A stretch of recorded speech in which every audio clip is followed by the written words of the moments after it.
আর বেটা কইস না, অনেক প্যারার ভিতরে আছি বুঝছস।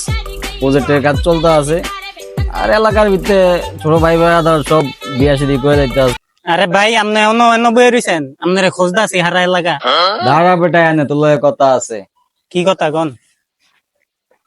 শুনলাম কাল নাকি বিয়া শাদী করছস। হ্যাঁ ভাই। যাক বিয়া ভালা কাম করছস। তোর মনে আছে তো তোর কত উপকার করছি আমি? তোর বাপে তোর বাড়ি থেকে বাড়ি করে দিছিল, আমি তোরা থাকার জায়গা দিছি। তোর ভাইয়ের ব্যবসা বাণিজ্য আছিল, তোরও ব্যবসা বাণিজ্য ধরাই দি, মনে আছে তো? যাক বিয়া অত দূর যাওয়ার দরকার নাই। তুই ছোট ভাই হয়ে আগে বিয়া শাদী করছস, বড় ভাই এখনো বিয়া শাদী করতে পারলাম না, একটা আফসোস। যাক ওটা কোনো সমস্যা না, এখন তোর ভাইয়ের একটা উপকার করতে হইব। কি উপকার কোন ভাই? উপকারটা হলো তোর বউটা আমারে দিয়ে দিতে হইব।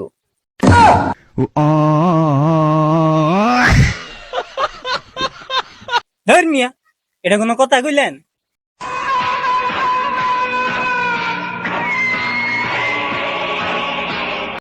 আচ্ছা ভাই, বড় ভাই একটা জিনিসই তো আবদার করছেন, জীবনে কত উপকার করছেন। আচ্ছা আমার বউটা আপনারা দিয়া দিমু না ভাই। জীবনে একটা বিয়া করছিলাম, বড় ভাইয়ের লেগে রাখতাম না। বউ আমার মাফ করে দিও।